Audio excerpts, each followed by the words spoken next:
Hi, I'm Nancy Dell. I'm a registered dietitian and certified diabetes educator. I own Nancy Dell & Associates Nutrition Counseling in Feeding Hills, Massachusetts. Today we're going to talk about how to eat carbs on a diabetic diet. First, carbs are either simple carbohydrates like sugars or complex carbohydrates like starches. Both can raise your blood sugar, and how they affect your blood sugar really can vary from individual to individual. I can have one patient whose blood sugar goes high when they eat an apple, and another person can eat 3 apples and their blood sugar does not go high. So you need to know how a food affects you as an individual by checking your blood sugar often.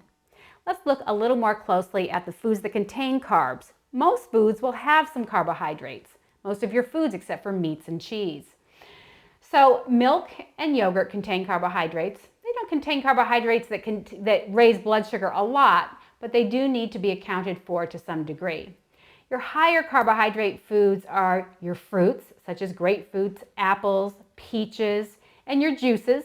Juices tend to raise blood sugar a lot, so you want to try to choose a diet juice and use whole fruits more often. Your vegetables will also contain carbohydrates. Your potatoes, sweet potatoes, carrots.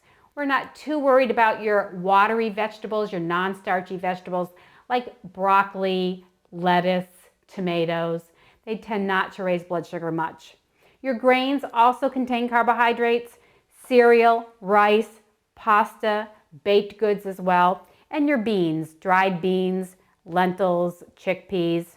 So you can eat the carbohydrate foods, but how do you eat them without having your blood sugar go too high? First, don't eat carbohydrates alone. Always combine them with a little protein or fat. So here we have a picture of a plate to show you that carbohydrates should be about 1/4 of your plate, and for some people, if you're very active, you can extend it to about 1/3 of your plate. You balance that plate with some protein, meat, fish, or poultry, and fill up on lots of vegetables. Second, you want to choose your highest fiber carbs. So again, it's whole fruits instead of juices, and eat your vegetables with skins. They're generally all going to be pretty high in fiber. Your beans are high in fiber, but make your grains whole grains instead of white flour foods.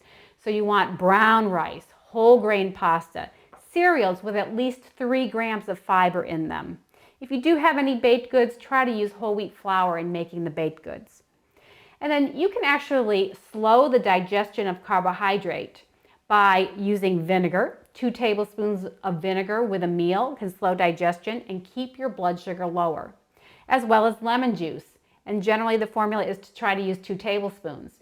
The lemon juice could go in water, it could go in diet lemonade, it could go on a salad. The vinegar could also go on a salad, or you could use some unsweetened dill pickles to get some vinegar. A little fat in your meal from seeds or from nuts will also slow digestion. So if your meal has no fat in them, it might raise your blood sugar a little bit more. So if you want to eat carbs on a diabetic diet, first watch your portion and use only about 1/4 of your plate carbs to 1/3 of your plate. Second, choose your highest fiber carbs. And then finally, you can add a little bit of fat, vinegar, or lemon juice to slow digestion.